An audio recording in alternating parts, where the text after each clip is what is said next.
हम लोग बात कर रहे थे, आपका व्याकरण पर बात हुई थी और व्याकरण में कुछ विशेष बात नहीं थी।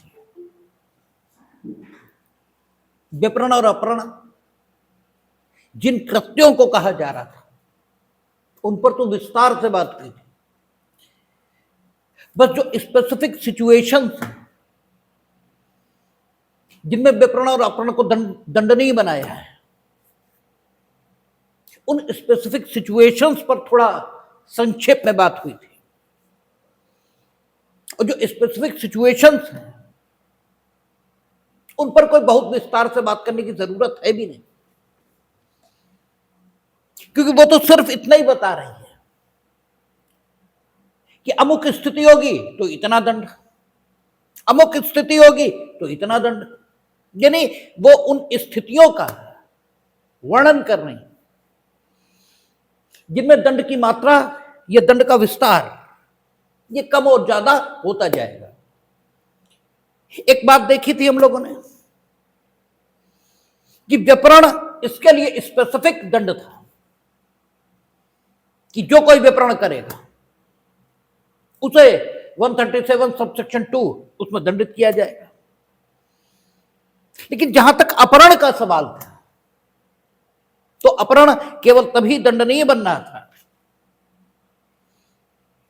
जबकि अपहरण किन्हीं विशेष उद्देश्यों से किया जा रहा था। हत्या इसे करने के लिए, अगर व्यापरण या अपहरण इसमें से कुछ भी किया जा रहा है तो हम लोगों ने देखा था 140 सेक्शन था जो पूर्व में 364 ये था, या फिरौती वसूलने के लिए, या फिर कोई अंतरराष्ट्रीय संगठन है उन्हें कुछ करने को विवश करने के लिए अगर व्यापरण या अपहरण किया जा रहा था तो 364A पहले होता था। अब 140 सबसेक्शन 1 या 2 ऐसे करके आ गया था। यानी स्पेसिफिकली आप देख रहे थे कि जो विभिन्न प्रकार की धाराएं थी वो विभिन्न तथ्य स्थितियों का वर्णन कर रही थी कि अगर ये तथ्य स्थिति है तो ये दंड मिलेगा, ये तथ्य स्थिति ये दंड मिलेगा। और तथ्य स्थितियों की गंभीरता के मुताबिक दंड कम या ज्यादा होता जा रहा था। आपने गुप्त रीति से सदोष परिरुद्ध करने के आज व्यक्ति को विपरीत या अपराध किया है तो उस नाते आप दंडित होंगे। आपने ये जानते हुए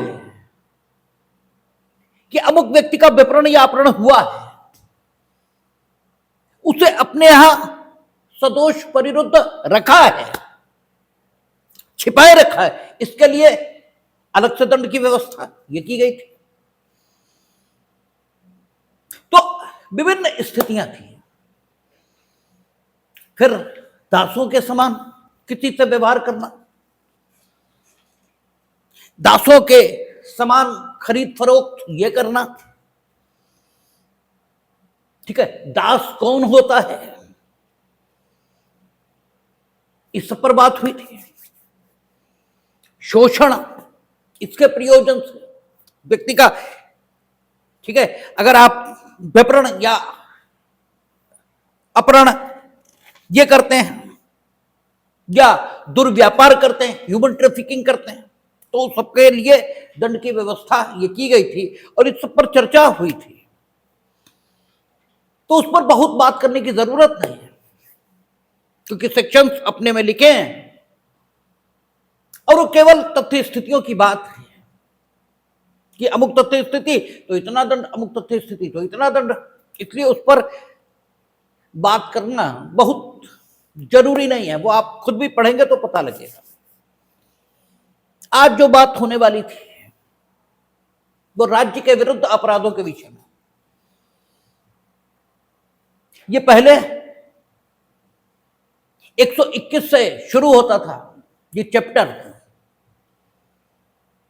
और आगे आपका जाता था कहां तक, मेरा ख्याल है 139 तक जाता था, ठीक है, या 140 तक जाता था, जो भी था।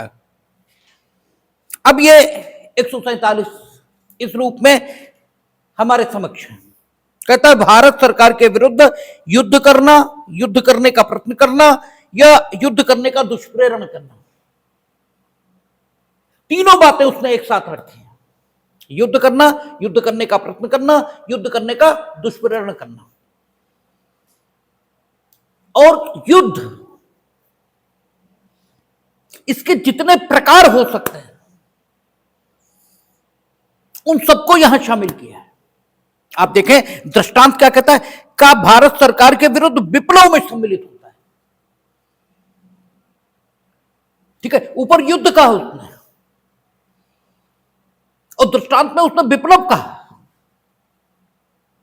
क्योंकि विप्लव यह भी युद्ध का ही प्रकार है।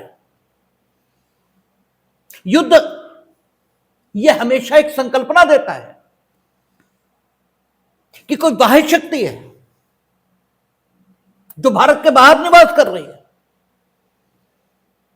और वो भारत पर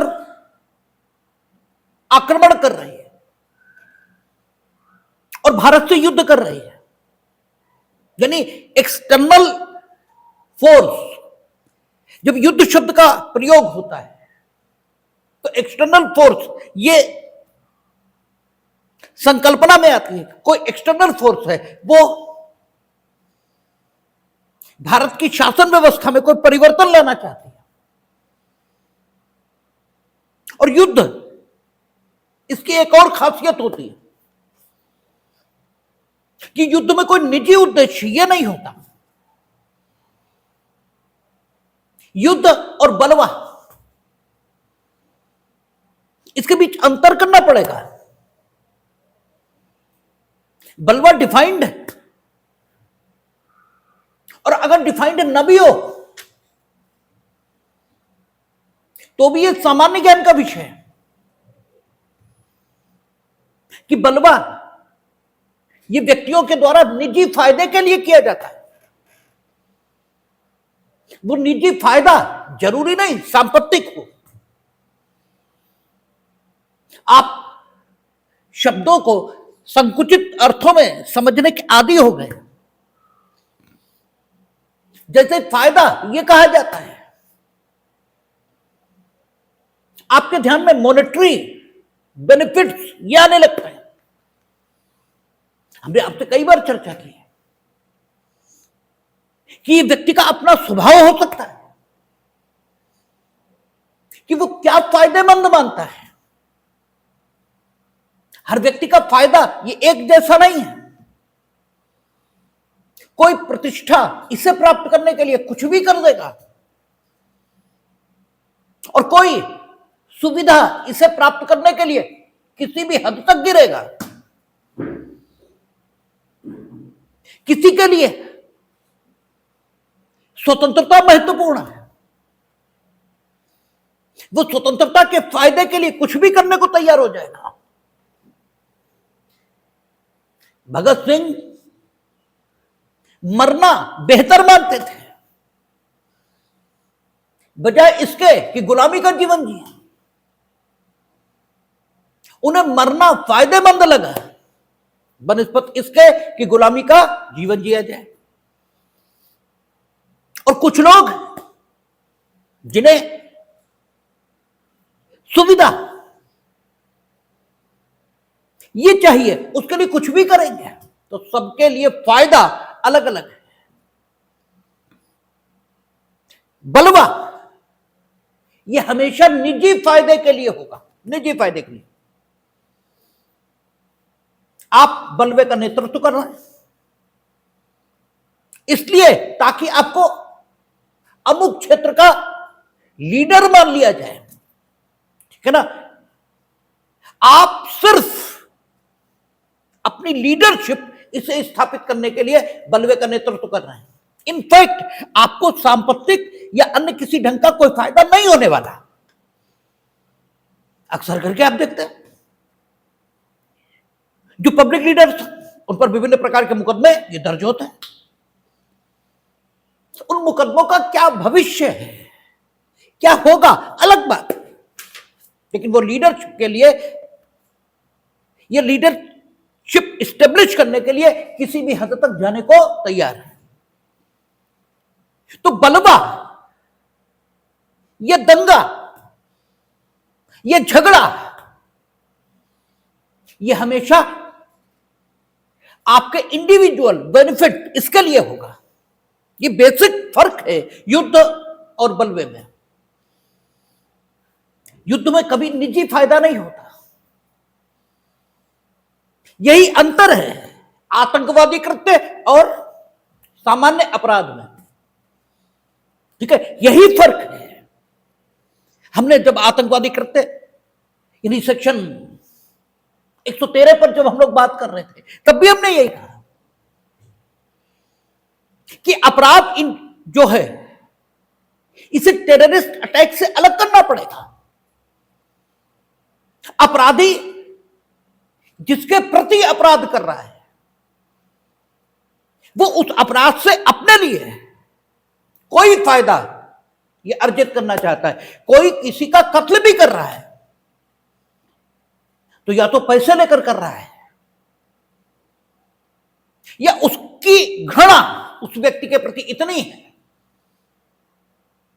कि वो अपनी घृणा की संतुष्टि उसका जीवन लेकर यही कर सकता है, इसलिए वो संतुष्टि प्राप्त करने का प्रयास कर रहा है संबंधित व्यक्ति की हत्या करके। लोग कहते हैं बदला लेंगे हम। ठीक है, तो बदला ये क्या है? ये आत्मसंतुष्टि है और आत्मसंतुष्टि एक प्रकार का फायदा है। आपको लगता है हमने हत्या नहीं की, वो हमें मार डालेगा, अपने जीवन की रक्षा, ये फायदा है। आप चोरी कर रहे हैं, आदतन कर रहे हैं, तो जो तुम आदतन करते हो उसे करके आपको संतोष मिलता है, मानसिक संतुष्टि ये प्राप्त होती है। तो फायदे के रूप और फायदे के प्रकार ये अनेकों हो सकते हैं, लेकिन चाहे अपराध हो, ठीक है, और चाहे बलवा, इसके पीछे हमेशा इंडिविजुअल बेनिफिट, वैयक्तिक लाभ ये अवश्य होगा। लेकिन जहां आतंकवादी टेररिस्ट एक्ट की बात होती है वहां इस एक्ट को करने वाले का इंडिविजुअल बेनिफिट कुछ भी नहीं होता, उसका कोई इंडिविजुअल बेनिफिट नहीं है। इसीलिए हम कह रहे थे कि नाथूराम गोडसे के द्वारा महात्मा गांधी के प्रति जो किया गया, that is not a terrorist act. वो अपनी आत्मिक शांति उसको हासिल करना चाहता था। वो महात्मा गांधी से घृणा करता था, उसे लगता था कि देश की वर्तमान जो दशा है इसके लिए यही व्यक्ति जिम्मेदार है। ठीक है, क्योंकि पार्टीशन इनके कारण हुआ, मीनिंग देयर बाय ये चाहते तो रुकता, लेकिन इन्होंने चाहा नहीं। और जो पाकिस्तान से ट्रेनें भर भर के मरे हुए लोगों की लाशें आ रही हैं, वो इस आदमी के कारण है। ये घृणा उसके मन में थी और वो आत्मसंतोष हासिल करना चाहता था। That is why he has, ठीक है, committed the murder of mister M K Gandhi. ठीक है ना। तो टेररिस्ट एक्ट ये that is different thing. Amir Ajmal Kasab स्वयं के लिए कुछ हासिल नहीं करना चाहता था। ठीक है, उसे स्वयं के लिए कुछ भी नहीं चाहिए, आत्मिक शांति भी नहीं, कुछ भी नहीं। ठीक है, अब आप कहेंगे कि साहब उसका ब्रेन वॉश किया गया था कि तुम जब आतंकवादी कृत्य को अंजाम दोगे तो ये जिहाद माना जाएगा और जिहाद धर्म युद्ध होता है और धर्म युद्ध में जो मरता है उसे शहीद का दर्जा हासिल होता है इस्लाम की मान्यताओं के मुताबिक। शहीद जन्नत नशी होगा तो परलोक की बात नहीं की जाएगी। ऐहिक प्रकार का लाभ, एक प्रकार का लाभ ये जो इसी लोक में प्राप्त हो। अपराध के साथ हमेशा ऐहिक प्रकार का फायदा ये संयुक्त होता है, आतंकवादी कृत्य के साथ ऐहिक प्रकार का फायदा संयुक्त नहीं होता। ठीक है, this is the basic difference between A offence and terrorist act. आपको हमेशा चीजों को बड़े ऑब्जेक्टिव ढंग से सोचना चाहिए कि आखिर कब एक कृत्य समान प्रकृति के परिणामों को उत्पन्न करने पर भी एक जैसे नहीं माने जाते। ठीक है ना? ठीक है, आतंकवादी मारेगा तो भी आदमी मरेगा, कातिल मारेगा तो भी मरेगा,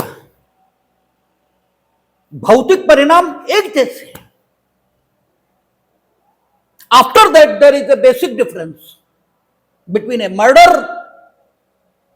and a terrorist act। फर्क। जिन लोगों ने अरे वो ऑपरेशन सिंदूर से पहले पहलगाम, वहां जो पहलगाम मौसेकर है, वो निजी फायदों के लिए नहीं किया। ठीक है, that is the terrorist act. उसमें निजी फायदा इन्वॉल्व भी नहीं है कहीं। और युद्ध इसके साथ भी यही स्थिति है। ठीक है, पांडव इसलिए युद्ध करने नहीं आए थे, तब वो लड़ाई होती है, उसे धर्म युद्ध कहा ही इसीलिए गया क्योंकि मानव मूल्यों का प्रश्न है, जीवन मूल्यों का प्रश्न है। क्या ऐसे राजा को सरवाइव करना चाहिए जिसकी अपनी सभा में उसके सामने उसी का युवराज यानी क्राउन इन प्रिंस, जिसे भविष्य में राजा बनना है, राज्य के सबसे जिम्मेदार अधिकारियों के समक्ष, ठीक है, एक स्त्री को नंगा कर किया जाए और वो चुपचाप बैठा देखता रहे? क्या ऐसे राजा के राज्य को रहना चाहिए पृथ्वी पर? प्रश्न ये है, प्रश्न इसका है ही नहीं है कि किसकी बेइज्जती हुई और किसकी इज्जत हुई, इससे मतलब ही नहीं है। बेसिक सवाल है।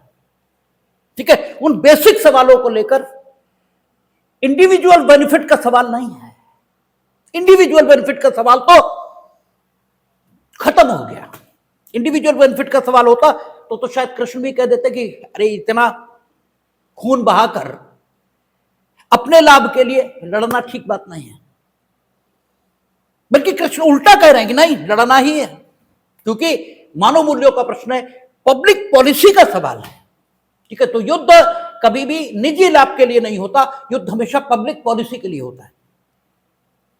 भगत सिंह, हम ये नहीं कह रहे कि अंग्रेज ठीक कह रहे थे, हम ये बिल्कुल नहीं कह रहे, हम आपको सिर्फ समझाने का प्रयास कर रहे हैं कि भगत सिंह के ऊपर 2 धाराएं लगी थी जो आज 147 है और पूर्व में 121 थी। क्यों लगी? What was the justification? इसलिए क्योंकि भगत सिंह निजी लाभ के लिए नहीं लड़ रहे थे। भगत सिंह की कोई भैंस नहीं खोली थी ब्रिटिश साम्राज्य ने। भगत सिंह ये मानते थे कि अंग्रेजों का राज्य इस देश पर नहीं हो सकता, ये नैतिक रूप से गलत है, उन्हें हमारे ऊपर राज्य करने का कोई हक नहीं। ठीक है, तो भगत सिंह निजी लाभ के लिए नहीं लड़ रहे, इसलिए भगत सिंह के विरुद्ध यह माना गया कि वो युद्ध कर रहे हैं। ठीक है ना, अपराध नहीं कर रहे, युद्ध कर रहे हैं। युद्ध हमेशा सार्वजनिक प्रकार के जो उद्देश्य होते हैं उनको प्राप्त करने के लिए किया जाता है। वो सार्वजनिक प्रकार का उद्देश्य है सत्ता परिवर्तन, यह भी हो सकता है, और सार्वजनिक प्रकार का उद्देश्य है हम जिस नीति को जनता के प्रति हानिकर मानते हैं उसमें बदलाव, हिंसा और बल, इसके माध्यम से उसमें बदलाव लोकतांत्रिक तरीकों से करवाने का प्रयास बिल्कुल होता है, उसकी पूर्ण अनुमति है। लेकिन हिंसा और बल का प्रयोग युद्ध की यह विशेषता है कि उसमें हिंसा और बल का प्रयोग होगा और निजी लाभ का अभाव होगा। ठीक है, उसमें निजी लाभ नहीं होता। हमेशा व्यक्ति सार्वजनिक प्रकार के फायदे के लिए संघर्षरत दिखाई देता है। दिस इज द वार, जिसे युद्ध कहते हैं। और इसी कारण यह बलवे से भिन्न होता है। प्रकट में यह बलवे जैसा दिखाई देगा। प्रकट में यह बलवे, बलवा अभी हम लोगों ने पढ़ा नहीं है। लोक प्रशांति के विरुद्ध जब अपराध आएंगे हम लोग देखेंगे। कहेगा अपने निश्चित उद्देश्य की प्राप्ति के लिए बल या हिंसा का प्रयोग। मोटा मोटा हम अभी कोट कर रहे हैं, मोटा मोटा माइन्यूट डिस्कशन तब करेंगे जब वहां पहुंचेंगे। बल या हिंसा का प्रयोग। ठीक है, बल का प्रयोग या हिंसा का प्रयोग। हिंसा क्या होती है, बल क्या होता है, बल किस प्रयोग किसके विरुद्ध हो सकता है, हिंसा का प्रयोग किसके विरुद्ध हो सकता है, देखेंगे। लेकिन बल या हिंसा का प्रयोग, ठीक है, काहे के लिए? Individual benefit. इंडिविजुअल बेनिफिट कौन से? वे जो विधि विरुद्ध जमाव के उद्देश्य हैं। वो उद्देश्य इंडिविजुअल पर्पसेस है, उनको प्राप्त करने के लिए बल या हिंसा का प्रयोग हो रहा। जो युद्ध कर रहे हैं वो बड़े हाई मोरल के लोग होते हैं। ठीक है, युद्ध करने वाले लोग लुच्चे और लफंगे नहीं होते। ठीक है, युद्ध करने वाले लोग बड़े विद्वान और समाज की अग्रिम पंक्ति में खड़े होने वाले लोग होते हैं। इवन आप ओसामा बिन लादेन को भी देखेंगे, he was the mechanical engineer. ठीक है, आप एक भी आतंकवादी या जो युद्ध का नेतृत्व करते हैं या युद्ध में लड़ते हैं, उनके चरित्र पर, ठीक है, उनके चरित्र पर लांछन इस रूप में कि वो लुच्चे और लफंगे हैं, नहीं लगा पाएंगे। अब आप कहेंगे ओसामा की इतनी शादियां हुई उतने, तो वो तो उनके कल्चर में है भाई, वो जहां के थे उनके कल्चर में था वो। लेकिन अल जवाहिरी हो, ओसामा हो, ये दुनिया के जो मोस्ट वांटेड आतंकवादी हैं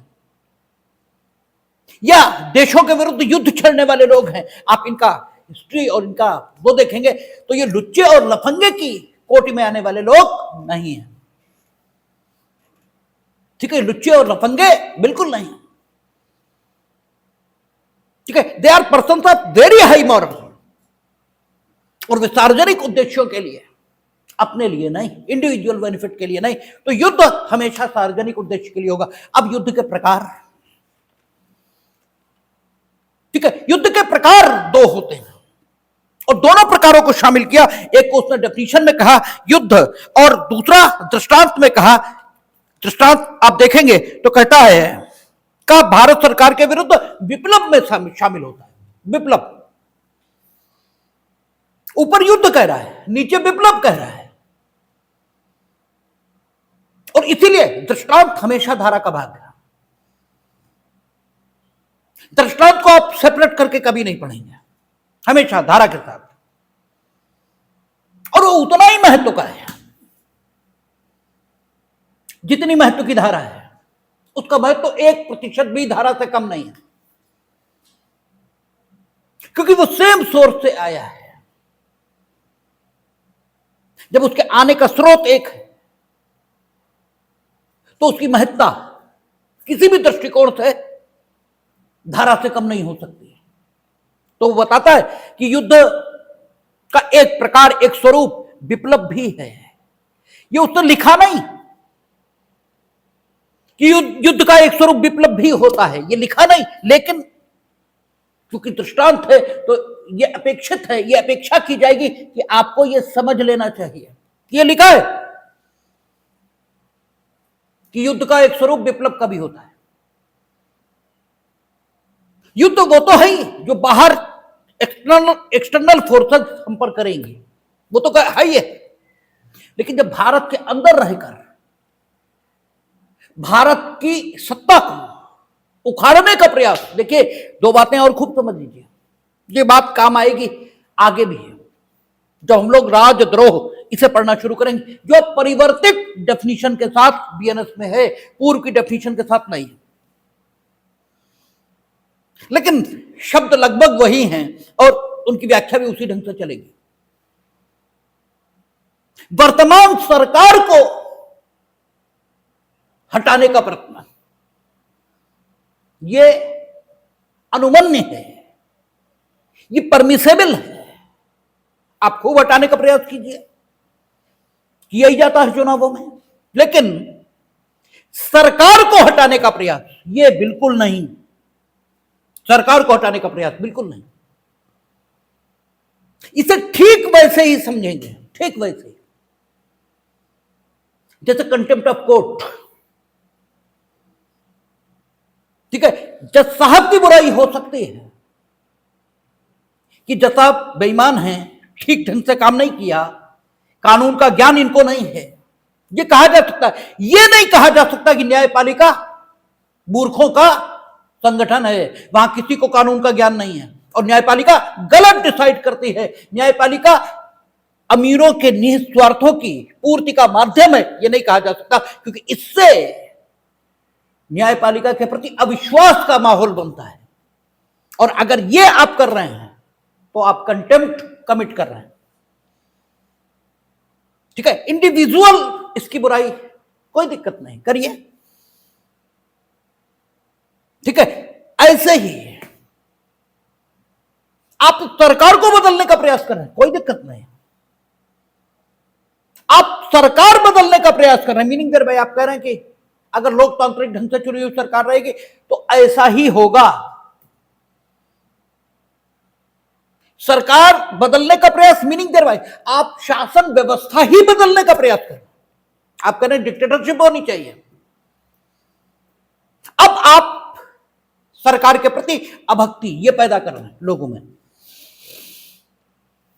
ठीक है ना, तो बातें बिल्कुल अलग अलग है। जब विप्लव आप करते हैं तो विप्लव में क्या होता है? विप्लव अंग्रेजी इधर देखें, अच्छा, इंसरेक्शन।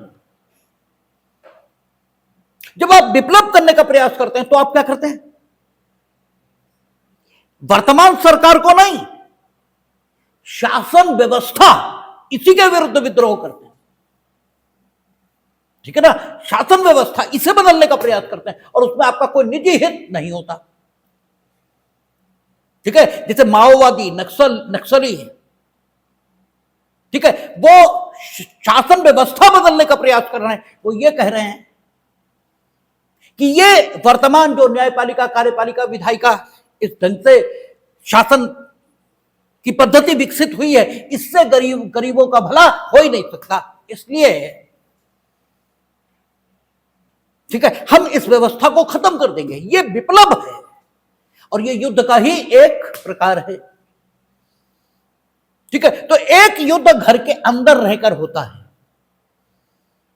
और घर के अंदर मीनिंग देर भाई देश के अंदर, और एक युद्ध बाहर से होता है। ठीक है, अच्छा, अब आप देख रहे हैं कि अब तक जो हमने देखा वो हमने ये देखा कि जिसने काम को पूरा कर दिया, ठीक है, जिसने काम को पूरा कर दिया, यानी अपराध को पूर्ण रूप में घटित किया, उसका दंड, और जिसने अपराध को करने का प्रयत्न तो किया, अर्थात उस काम को तैयारियों के उस बिंदु तक पहुंचाया जहां पर उस काम का न होना, ठीक है, उसके अपने बस से बाहर हो गया। यानी प्रत्यय की डेफिनेशन आपको बताई गई थी कि जब आप काम की तैयारी इस बिंदु पर ले जाते हैं कि जहां काम का होना या न होना ये स्वयं आपके हाथ में नहीं बचता, बल्कि ईश्वर रूपी अदृश्य शक्ति के हाथ में आ जाता है। यानी whatever you can do for doing of that which you want to do, ठीक है ना, जब आप उतना सब कुछ कर देते हैं, whatever you can do for that which you want to do, बाद भी वो नहीं होता जो आप करना चाहते थे, और उसका न होना किसी अदृश्य कारण के प्रभाव से नहीं होता, आपकी अपनी किसी कृपा या आपकी अपनी किसी भूमिका, इसके कारण वैसा नहीं हुआ, यह नहीं कहा जा सकता। बल्कि आप तो जो कर सकते थे सब कर दिया। यानी आप तैयारियों को उस बिंदु पर ले गए जहां पर काम का होना या न होना आपके हाथ से बाहर चला गया। उसके बाद अगर काम नहीं हुआ तो उसमें आपकी कोई भूमिका नहीं है। वो अदृश्य ईश्वरीय शक्ति के प्रभाव से नहीं हुआ। तो अगर ऐसी दशा उत्पन्न हुई है तो आपने तो अपनी तरफ से आप जो कर सकते थे वो कर ही दिया, ठीक है ना। तो आपने काम का प्रयत्न किया ये माना जाता था। और अगर आप काम को करने का प्रयत्न करते थे तो आपको उस व्यक्ति की अपेक्षा कम दंड मिलता था जिसने काम को संपूर्ण रूप से बिना किसी बाधा के पूरा कर दिया, ठीक है ना। कुछ प्रश्नों के लिए आपने देखा था आईपीसी बीएनएस, इसमें स्पेसिफिकली दंड की व्यवस्था की गई है, जैसे हत्या का प्रश्न। और शेष दंडों को, ठीक है, पहली आईपीसी में 511 और वर्तमान में शायद 61 है 62, ठीक है, 62, उसके माध्यम से शेष प्रश्नों को दंडनीय बनाया गया। लेकिन एक अंतर यह दिखाई देता है कि प्रयत्न करने वाले को कभी उतना दंड नहीं मिला जितना काम को करने वाले को मिला है। और यही स्थिति हम लोगों ने देखी थी दुष्प्रेरण के चैप्टर में, ठीक है। दुष्प्रेरण के चैप्टर में भी यही स्थिति हम लोगों ने देखी थी। और दुष्प्रेरण जब हम लोग पढ़ रहे थे, मेरे ख्याल 44-45 से शुरू होता है, 45 से, तो दुष्प्रेरण का जब चैप्टर हम लोग पढ़ रहे थे तो हम लोगों ने देखा था कि नो डाउट दुष्प्रेरण एक डिस्टिंक्ट ऑफेंस है, एक पृथक अपराध है। लेकिन इसके बाद भी एक अंतर वहां रखा गया था कि दुष्प्रेरण के परिणाम स्वरूप अपराध हुआ तो ज्यादा दंड, और दुष्प्रेरण के परिणाम स्वरूप अपराध नहीं हुआ तो दंड तो मिल रहा था किंतु कम दंड ये मिल रहा था, ठीक है। नो डाउट दुष्प्रेरण पृथक अपराध है, इसमें कोई दो मत नहीं। लेकिन फिर भी एक रीजनेबिलिटी होनी चाहिए जब हम व्यक्ति को दंडित करने जा रहे हैं, और उस रीजनेबिलिटी को ध्यान में रखकर एक बात निर्धारित हुई थी, देखी थी हम लोगों ने, कि दुष्प्रेरण के परिणाम स्वरूप अगर अपराध हुआ तो पूर्व की धारा 109 थी, और मेरा ख्याल है अब 48 होगी, 49, पता नहीं एक हम कम क्यों बोलते, ठीक है। वो 62 था तो 61 बोल रहे थे, वो 45 था तो हम 44 बोल रहे थे, ठीक है। तो एक चीज देखने को मिल रही थी, वो कहता था कि अगर अपराध हो गया और इस संहिता में उस अपराध के दुष्प्रेरण के लिए कोई पृथक दंड नहीं है तो उसे वही दंड मिलेगा कार्य के कर्ता को जो मुख्य अपराधकर्ता को मिला, क्योंकि उसी ने उकसाया या उसी ने षड्यंत्र किया या उसी ने साक्ष्य उस कार्य के होने में सहायता प्रदान की। यही 3 तरीके थे दुष्प्रेरण के। लेकिन अगर दुष्प्रेरण के परिणाम स्वरूप कार्य नहीं हुआ तब फिर कम दंड की व्यवस्था करते थे। फिर उन्होंने कई कैटेगरीज की थी कि अपराध मृत्यु या आजीवन कारावास से दंडनीय है तो इतना, ठीक है ना, जितना मैक्सिमम मिल सकता था उसका 1/4 शायद बताया था, ठीक है, 1/4 मिलेगा। और अगर मृत्यु या आजीवन कारावास से अपराध दंडनीय किंतु उपाधि यह भी कारित हुई साथ साथ, ठीक है, व्यक्ति को चोट लग गई है तो फिर शायद आधा ऐसे करके, और कारावास से दंड नहीं है, ठीक है, फिर परिकल्पना को छुपाकर आदि आदि बातें वहां हुई थी। लेकिन एक बेसिक बात दिखाई दे रही थी कि इस आधार पर अंतर किया गया था कि अपराध हुआ या अपराध नहीं हुआ, ठीक है ना। इस आधार पर दंड के विस्तार में, दंड की मात्रा में फर्क हुआ था। लेकिन यहां एक अजीब चीज दिखाई दे रही है 147 में। यहां कहता है, जो कोई भारत सरकार के विरुद्ध युद्ध करेगा या ऐसा युद्ध करने का प्रयत्न करेगा या ऐसा युद्ध करने का दुष्प्रण करेगा, वह मृत्यु या आजीवन कारावास से दंडित किया जाएगा और जुर्माने से भी दंडनीय होगा। यानी कोई अंतर नहीं रखा, कोई अंतर नहीं रखा। अरे भाई, भारत सरकार के विरुद्ध युद्ध करने का प्रयत्न किया तो डेफिनेट है, निश्चित है कि भारत सरकार के विरुद्ध युद्ध करने में हम सफल नहीं हुए, तभी तो प्रयत्न किया। और भारत सरकार के विरुद्ध युद्ध करने में हम सफल हो गए तब भी, और भारत सरकार के विरुद्ध युद्ध करने में हम असफल रहे तो भी सजा बराबर, मृत्यु या आजीवन कारावास। हमने दुष्प्रेरण किया भारत सरकार के विरुद्ध युद्ध करने का, यानी आपको भारत सरकार के विरुद्ध बल या हिंसा का प्रयोग करने का सक्रिय सुझाव दिया, ठीक है ना। क्योंकि युद्ध चाहे विप्लव के माध्यम से आप करो और चाहे युद्ध के माध्यम से करो, कैसे भी करो, बल या हिंसा का प्रयोग, सक्रिय प्रयोग, यानी बल या हिंसा का सक्रिय प्रयोग, यानी लोगों के विरुद्ध बल या हिंसा का प्रयोग, इसे करने का सुझाव ये तो देना ही होगा, या लोगों के साथ मिलकर षड्यंत्र करना होगा कि बल या हिंसा का प्रयोग हो और उस षड्यंत्र के अनुसरण में कोई ना कोई काम या लोग या अवश्य होना चाहिए। क्योंकि दुष्प्रेरण का अगर षड्यंत्र का तरीका आप इस्तेमाल में लाते हैं तो उसकी विशेषता यही है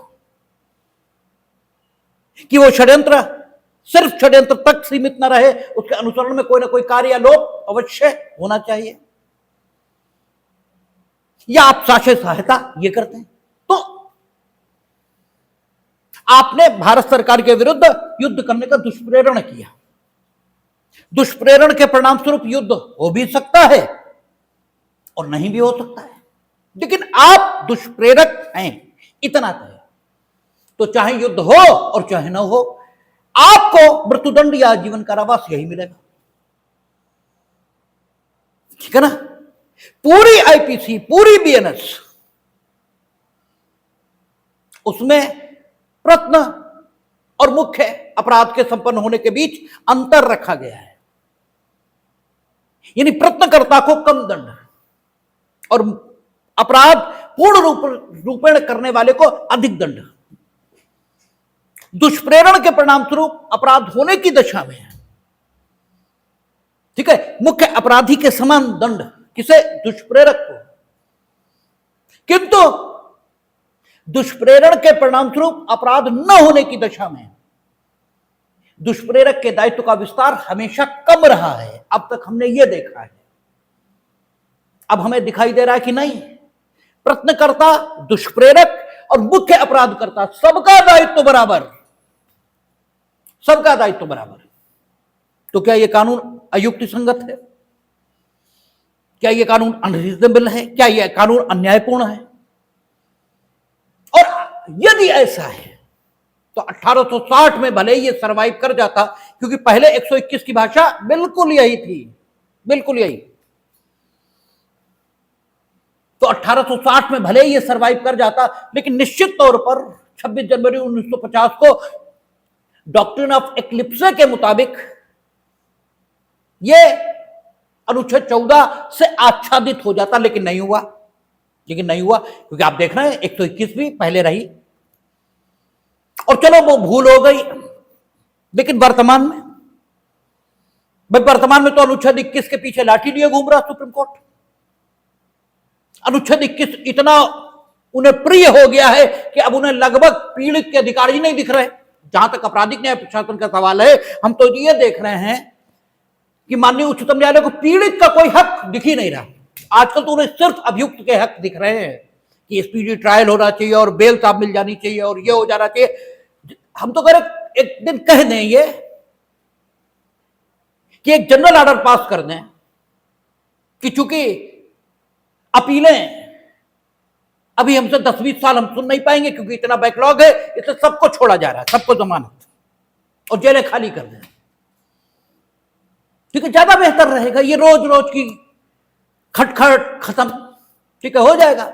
और अपील वो डिसाइड कर नहीं पाएंगे 10-20 साल में, सब मर ही जाएंगे, बात खत्म, फिर देखा जाएगा आगे जो होगा। तो आजकल तो वो अनुच्छेद 21 के पीछे लाठी ही लिए घूम रहे हैं। ठीक है, तो ये कैसे चल रहा है? क्या ये जस्ट नहीं है? क्या ये फेयर नहीं है? क्या ये रीजनेबल नहीं है?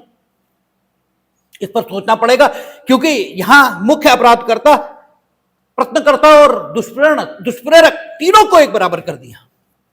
क्यों? कारण तो सबसे बड़ा कारण यह है कि अन्य अपराध डेफिनेटली हो जाने पर गंभीर परिणाम पैदा करते हैं। जैसे हत्या हो गई, गंभीर परिणाम पैदा हुआ। हत्या का प्रयत्न हुआ, उतना गंभीर परिणाम नहीं हुआ, उतना गंभीर परिणाम हुआ ही नहीं। कहते भी है कि अरे भाई मरा तो नहीं, चलो जो हुआ तो हुआ। यद्यपि नहीं मरा, वो इनकी कृपा से नहीं मरा। ऐसा नहीं है कि इनकी कृपा से नहीं मरा, वो तो अपने भाग्य से नहीं मरा। लेकिन फिर भी अपराध की गंभीरता में एक फर्क है। ठीक है, यही दुष्प्रेरण का हाल है। हमने दुष्प्रेरण किया, अपराध भी हुआ, अब मामला ज्यादा गंभीर है। हमने अबेटमेंट यानी दुष्प्रेरण किया, अपराध नहीं हुआ, अब मामला कम गंभीर है। लेकिन भारत सरकार के विरुद्ध युद्ध करना यह एक ऐसा मसला है कि अगर भारत सरकार के विरुद्ध युद्ध करने का हमने दुष्प्रेरण किया और सफल हो गया तो हमें कोई दंड नहीं मिलेगा, बल्कि हमारी फोटो लगेगी कि ये स्वतंत्रता संग्राम सेनानी हैं। ठीक है ना? फिर हमारी फोटो लगेगी, हमें शहीद घोषित किया जाएगा। ठीक है, हमारे जन्मदिन और शहादत के दिन मनाए जाएंगे अगर सफल हुआ। ठीक है, तो सफलता की दशा में दुष्प्रेरक दंड पाएगा ही नहीं। ठीक है ना? अगर भारत सरकार के विरुद्ध युद्ध करने का प्रयत्न सफल हो जाएगा तो दुष्प्रेरक या प्रश्नकर्ता को कोई दंड मिलेगा ही नहीं। ये एक स्पेसिफिकेशन है इस विशेष अपराध के साथ। ठीक है, दूसरी चीज, भारत सरकार के विरुद्ध युद्ध करने का प्रयत्न या भारत सरकार के विरुद्ध दुष्प्रेरण युद्ध का आप यहां रह के भी कर सकते हैं। ठीक है, और यहीं के लोग उसमें इन्वॉल्व हो, ऐसा भी हो सकता है। और हो यह भी सकता है कि भारत सरकार के विरुद्ध युद्ध करने का प्रयत्न और दुष्प्रेरण आप उन लोगों से करवाएं जिन लोगों के द्वारा भारत सरकार के विरुद्ध युद्ध करना या दुष्प्रेरण, ठीक है, के परिणाम स्वरूप युद्ध करना अपराध माना ही नहीं जाएगा। जैसे पाकिस्तान हम पे आक्रमण कर दे तो अपराध थोड़ी किया, युद्ध कर रहे हैं, वो युद्ध में खूब लड़ो। ठीक है ना भाई, युद्ध का जवाब हम देंगे, लेकिन वो अपराध थोड़ी कर रहे हैं। ऐसा थोड़ी है कि ऑपरेशन सिंदूर या हमारा पाकिस्तान से वार हुआ, तीन बार तो चार बार तो हो ही चुका, तो उनके जनरल यहां आए तो हम हाफिज सईद की तरह उन्हें गिरफ्तार कर लेंगे, ये थोड़ी होगा। क्योंकि धारा 3, ऐसे तो हमारे यहां आईपीसी में धारा 3 थी कि भारतीय विधि के मुताबिक जो भी विचारण का पात्र है वो भारत में जहां कहीं पा लेंगे, हम उसका विचारण करेंगे। ठीक है, तो चूंकि उन्होंने विदेशी राज्य होने के नाते हम पर आक्रमण किया, हमने उत्तर दिया। ना हमने कोई अपराध किया, ना उनने कोई अपराध किया। भारत का नागरिक अगर भारत के विरुद्ध युद्ध करने का प्रयत्न कर रहा है, अब है अपराध। ठीक है ना? तो आप भारत में रहकर ऐसे लोगों से भारत के विरुद्ध युद्ध करने का प्रयत्न करवा सकते हैं या दुष्प्रेरण कर सकते हैं ऐसे लोगों का, जिनका भारत के ऊपर आक्रमण करना अपराध माना ही नहीं जाएगा।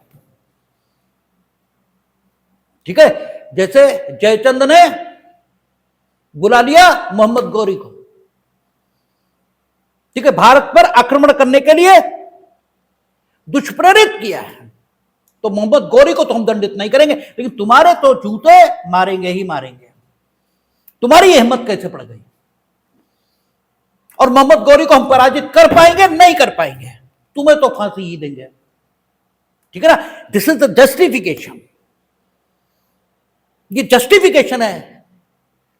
ठीक है, इस धारा के पीछे कि यहां प्रश्नकर्ता, दुष्प्रेरक और मुख्य अपराध करता है, तीनों के दायित्व में कोई फर्क इसको निर्धारित नहीं किया गया है। और इसके बावजूद ये कानून अयुक्ति संगत नहीं बोला जाएगा। ठीक है, ये अन्यायपूर्ण, ये अतार्किक, ये कहा ही नहीं जा सकता। ठीक है ना, ये पूरी तरह तर्क संगत है, क्योंकि अगर प्रश्न सफल हो जाए, अगर दुष्प्रेरण सफल हो जाए,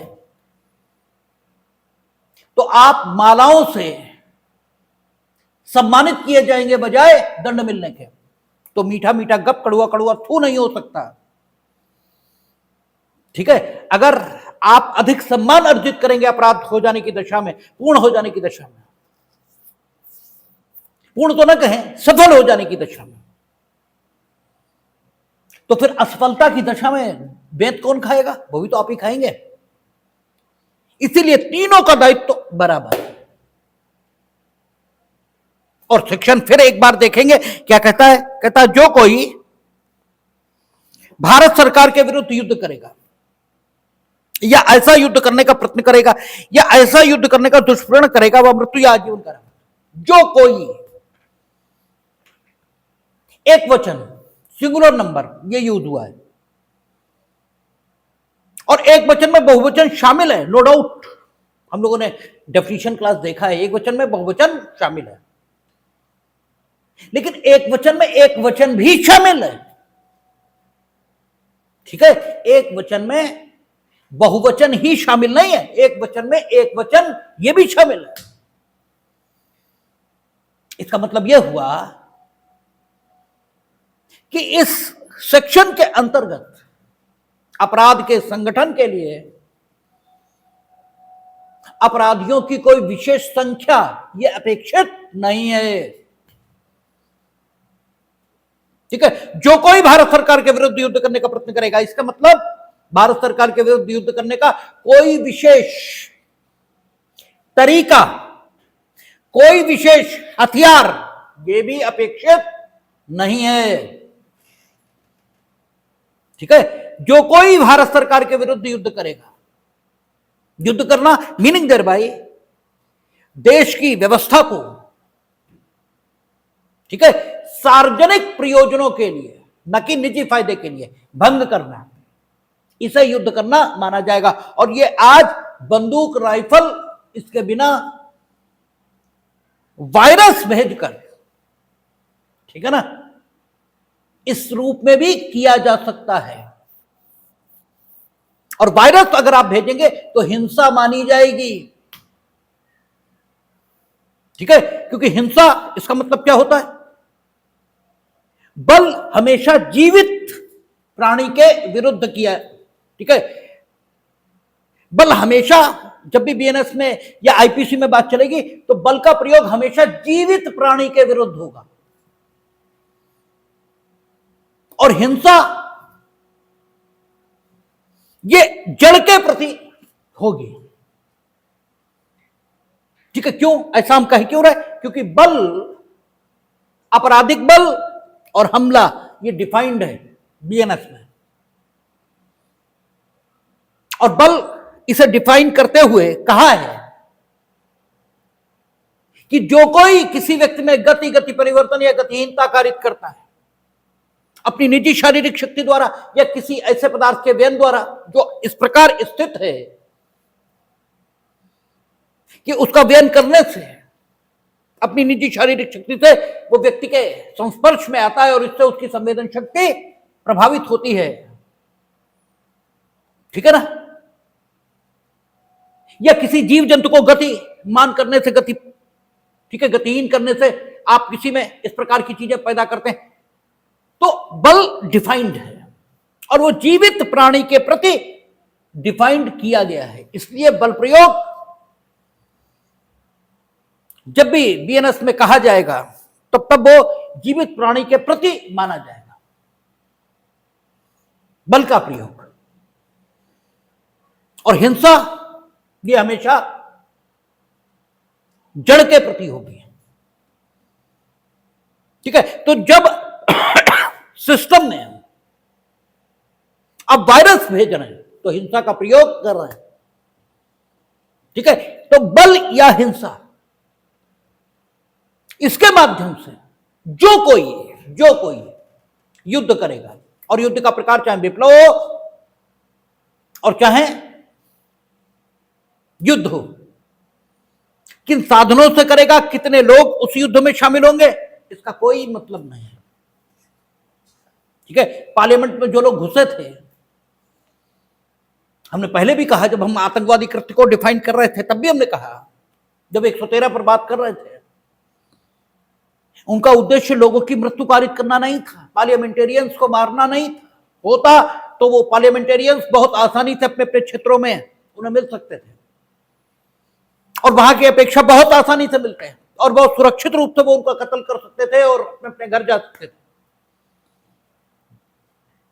वो पार्लियामेंटेरियन से व्यक्तिगत तौर पर परिचित भी नहीं थे, इसलिए निजी फायदे की कोई बात थी ही नहीं। वो भारत की व्यवस्था, liberation of Jammu Kashmir, that was the issue. वो जम्मू कश्मीर को अलग करना चाहते हैं, ठीक है, और जम्मू कश्मीर के अलग होने में उनका कोई हित नहीं था। वो मुख्यमंत्री नहीं बनने वाले थे, ठीक है। जिन लोगों ने पाकिस्तान बनाने के लिए दंगे यहां किए, वे नहीं बन गए पाकिस्तान के प्रधानमंत्री। हो सकता है वो तो जूता ही खा रहे हो वहां, मुहाजिर बन के गए ना, यहां से बहुत सारे लोग गए थे वहां, आज भी उनके जूते ही मारे जाते हैं। मुहाजिर, उन्हें पाकिस्तानी भी नहीं कहते, उन्हें मुहाजिर कहते हैं वो लोग। उन्हें किसी भी देश के महत्वपूर्ण पद पर उनमें से एक भी नहीं है, ठीक है। चाहे वो कौन, उन्होंने फील्ड मार्शल बना लिए। हम तो पहले भी कह रहे थे कि पाकिस्तान को हिंदुस्तान कभी भी नहीं हरा सकता, हमारी ये गारंटी है कि हिंदुस्तान कुछ भी कर ले, पाकिस्तान को हरा ही नहीं सकता। कैसे हरा लोगे भाई? वो ऑपरेशन सिंदूर में उनकी बहुत जबरदस्त ढंग से मार हुई, ठीक है। हम नहीं कह रहे हैं, वैश्विक मीडिया कह रही है, वैश्विक मीडिया, कि उनकी खूब मार हुई, उनके सारे फाइटर प्लेन गिरा दिए, और खुद वो नमाज जनाजा में शामिल हो रहे थे, और उसके बाद उन्होंने फील्ड मार्शल अपने को बना लिया। क्या कर लोगे उनका? ठीक है, उन्होंने कहा हम तो जीत गए और फील्ड मार्शल हो गए, अब क्या कर लेंगे आप उनका? आप उनका कुछ बिगाड़ ही नहीं सकते, क्या कर लेंगे? उन्हें फिर मारो, खूब मार जूतों फिट कर दो, वो कहते हैं हमें मारा ही नहीं, हमारी तो मारी नहीं हुई, तो अब क्या कर लेंगे आप उनका? वो कभी नहीं आप उनसे जीत सकते। वो बेशर्म लोग, बेहया, जिसे बोलते बेहया, और बेहया से जीता जा ही नहीं सकता। बेहया क्या कर लेंगे आप? मानेगा ही नहीं, वो नहीं माने। जनरल आसिम मुनीर वो फील्ड मार्शल हो गए। अरे काहे तो खूब पिटे, और हम नहीं कह रहे, वैश्विक मीडिया कह रहे, और तुम्हारे फोटो आए कि तुम्हारे जनरल नमाज जनाजा पढ़ रहे थे, तुम्हारे एयर वो दिखाए गए, हवाई अड्डे जो तबाह हो गए, ठीक है, मिसाइल गिरने से, और तुम फील्ड मार्शल हो गए। अब पता नहीं कौन सा उन्होंने पराक्रम दिखाया है जिसकी वजह से वो फील्ड मार्शल हो गए।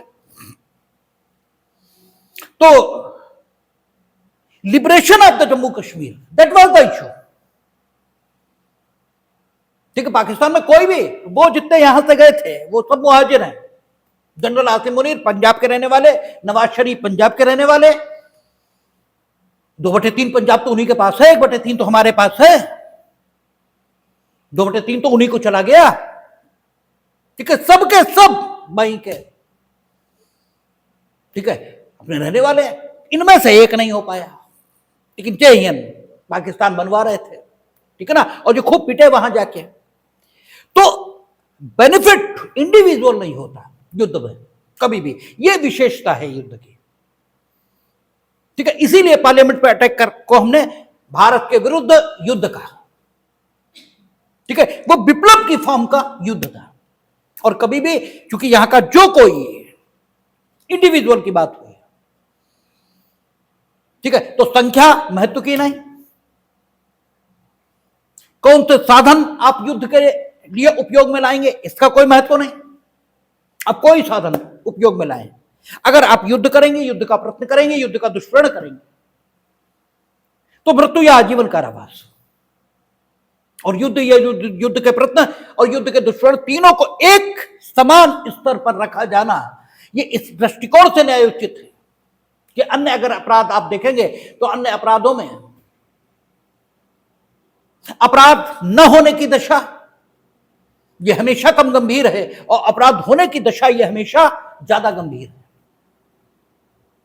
ये अकेला अपराध ऐसा है जिसमें अगर अपराधी अपने प्रयोजन में सफल हो गए तो फिर वो अपराधी कहलाएंगे ही नहीं, ठीक है, अपराधी कहलाएंगे ही नहीं। और इसमें अपराधी ऐसे लोगों के माध्यम से भी दुष्प्रेरण कर सकते हैं, भारत सरकार से युद्ध करने का यह प्रयत्न करवा सकते हैं, जिनके द्वारा भारत के विरुद्ध युद्ध करना अपराध ही नहीं है, अपराध ही नहीं है। और फिर ऐसे लोगों को पकड़ पाना ये थोड़ा कठिन है। तो जब पकड़े हम ले तब तो इनके साथ बहुत कठोरता के साथ व्यवहार किया जाना बिल्कुल न्यायोचित दिखता है, बिल्कुल न्यायोचित, ठीक है। इसमें कहीं कोई, और ये बिल्कुल उस पुराने नियम की तरह है, पुराने नियम की तरह। जैसे पुराने नियम क्या थे कि अगर जासूस पकड़ लिया, ठीक है, अगर गुप्तचर पकड़ा जाएगा तो उसकी एक ही सजा है, मृत्यु, ठीक है, उसके लिए दूसरी सजा नहीं है, गुप्तचर फांसी पाएगा, ठीक है, क्योंकि गुप्तचर युद्ध करने का प्रयत्न कहीं ना कहीं कर रहा होता है, उसमें सहायक होता है। तो ये इस धारा को बिल्कुल भी आज की तिथि पर अयुक्ति संगत या अन्यायपूर्ण नहीं कहा जा सकता, ठीक है। तो ये 147 भारत सरकार के विरुद्ध युद्ध करना, युद्ध का प्रयत्न करना और युद्ध का दुष्प्रेरण करना। और अगली धारा भारत सरकार के विरुद्ध, ठीक है, युद्ध करने का षड्यंत्र, क्योंकि जो मार्जिनल नोट है वो ये कह रहा है कि धारा 147 द्वारा दंडनीय अपराधों को करने का षड्यंत्र। तो धारा 147 में क्या है? भारत सरकार के विरुद्ध युद्ध करना, युद्ध का प्रयत्न करना या युद्ध का दुष्प्रेरण करना, यानी भारत सरकार के विरुद्ध युद्ध करने का षड्यंत्र कर रहे हैं आप तो इस धारा में दंडित होंगे। भारत सरकार के विरुद्ध युद्ध करने के प्रयत्न का, ठीक है, षड्यंत्र, क्योंकि जो कोई धारा 147 द्वारा दंडनीय अपराधों में से कोई अपराध करने के लिए, यह कह रहा है, ठीक है, जो कोई धारा 147 द्वारा दंडनीय अपराधों में से कोई अपराध करने के लिए, वहां 3 अपराध बताए हैं, ठीक है, वहां 3 अपराध बताए हैं, युद्ध, युद्ध का प्रयत्न और युद्ध का षड्यंत्र, ठीक है ना। वो युद्ध का दुष्प्रेरण। अब युद्ध करने का प्रयत्न ये आपने शुरू किया, तो प्रयत्न तो तब होगा जब मसला उस लेवल पर पहुंच जाएगा जहां काम का ना होना स्वयं आपकी इच्छा पर निर्भर नहीं रहेगा। वहां तक नहीं पहुंचा मसला, तैयारी ही अभी चल रही है, यानी, और तैयारी षड्यंत्र कर रहे हैं हम लोग, पैसा इकट्ठा कर रहे हैं भारत सरकार के युद्ध के, भारत सरकार से युद्ध के पक्ष में लिटरेचर छाप रहे हैं, इसी बीच पकड़ गए। अभी प्रयत्न नहीं हो पाया है, ठीक है ना, प्रयत्न का षड्यंत्र चल रहा है, प्रयत्न का षड्यंत्र हो रहा है, ठीक है, अभी प्रयत्न हुआ ही नहीं, अभी तो केवल षड्यंत्र हुआ है, ठीक है। दुष्प्रेरण का षड्यंत्र, दुष्प्रेरण कब होगा? उकसाने या तो उकसाएं, या ऐसा षड्यंत्र करें जिसके अनुसरण में कोई कार्यालोप घटित हो जाए। अब षड्यंत्र हम लोग कर रहे हैं, कार्यालोप अभी नहीं हुआ है, ठीक है, तो भी दुष्प्रेरण का षड्यंत्र हो गया। कार्यालोप हो जाता तब तो दुष्प्रेरण हो जाता। अगर षड्यंत्र के अनुसरण में कोई कार्यालोप घटित हो जाता तब क्या होता, तब तो दुष्प्रेरण होता है, ठीक है। दुष्प्रेरण का षड्यंत्र कब हुआ, हम लोग योजना बना रहे थे कि भारत सरकार के विरुद्ध युद्ध करेंगे, अभी कोई कार्यालोप हुआ नहीं था, इसी बीच पकड़ गए, ठीक है, इसी बीच पकड़ गए, तो फिर षड्यंत्र हो गया है। कार्यालोप अगर हो जाता तब तो दुष्प्रेरण होता, तब तो दुष्प्रेरण होता, ठीक है। तो प्रश्न, दुष्प्रेरण का षड्यंत्र या भारत सरकार के विरुद्ध युद्ध करने का षड्यंत्र, इनमें से कुछ भी अगर आपने किया है तो पहले 121A थी और अब 148, ठीक है। षड्यंत्र करेगा या केंद्रीय सरकार को या किसी राज्य की सरकार को आपराधिक बल द्वारा या आपराधिक बल के प्रदर्शन द्वारा आतंकित करने का षड्यंत्र करेगा। आतंकित शब्द लाएं, ठीक है। भयग्रस्त करेगा नहीं कहा है, भयग्रस्त करना नहीं कहा, संत्रास कारित करेगा नहीं कहा, कहा है आतंकित करेगा। इसका मतलब कुछ स्पेसिफाइड बात कहना चाहते हैं। आपने आतंकित किया किसी व्यक्ति को, ये कहा कब जाता है, जब वो व्यक्ति इस प्रकार की आशंका में पड़ जाता है कि अगर हमने आपकी बात नहीं मानी है तो कुछ बहुत बुरा मेरे साथ हो जाएगा, ठीक है ना। इसे आतंकित करना कहते हैं। जैसे हाईजेक प्लेन कर दिया, अब आप कह रहे हैं कि अगर मेरी बात नहीं मानी, भारत सरकार को आतंकित करने का प्रयास कर रहे हैं या किसी राज्य की सरकार को आतंकित करने का प्रयास कर रहे हैं बल या आपराधिक बल के द्वारा, ठीक है ना, उसके प्रदर्शन के द्वारा। आपराधिक बल किसी कार्य को करने के लिए आपराधिक बल का प्रयोग जब किया जाता है तो आपराधिक बल कहलाता है। आप कह रहे हैं प्लेन उड़ा देंगे, नहीं तो मेरी ये बात मानो, ठीक है। अब आप आतंकित कर रहे हैं भारत सरकार को। भारत सरकार को यह लगेगा, राज्य की सरकार को यह लगेगा कि अगर हमने आपके सामने घुटने नहीं टेके तो मेरा भले ही कुछ ना हो लेकिन जनसाधारण को एक बड़ा नुकसान होगा। ये आतंकित करने का प्रयास है। आतंकित जब आप किसी को करते हैं तो उसे इस प्रकार से डराते हैं कि उसके मन में ये युक्ति संगत आशंका उत्पन्न होती है कि मेरा बहुत बड़ा नुकसान होगा अगर हम बात आपकी नहीं मानेंगे। तो अगर आप भारत सरकार के विरुद्ध युद्ध कर रहे हैं, युद्ध करने का प्रयत्न कर रहे हैं, युद्ध करने का षड्यंत्र कर रहे हैं, या बल या आपराधिक बल के प्रदर्शन द्वारा भारत सरकार या किसी राज्य की सरकार को आतंकित करने का प्रयत्न कर रहे हैं, तो आप आजीवन कारावास या दोनों में से किसी बात के कारावास से, जिसकी अवधि 10 वर्ष तक की हो सकेगी, दंडित होंगे और जुर्माने से भी दंडनीय होंगे, ठीक है। और स्पष्टीकरण लिखने की जरूरत नहीं, क्योंकि कि कार्यालोप का होना जरूरी नहीं है यहां, क्योंकि षड्यंत्र ये अपने आप में डिफाइंड है, ठीक है। और षड्यंत्र के अनुसरण में अगर कार्यालोप हो जाए तब तो दुष्प्रेरण ही हो जाएगा, ठीक है, तब वो षड्यंत्र बचेगा ही नहीं, ठीक है ना। तो ये लिखना कोई आवश्यक नहीं। तो ये आपका राज्य के विरुद्ध शुरुआती दौर के अपराध शेष चर्चा हम लोग कल करेंगे।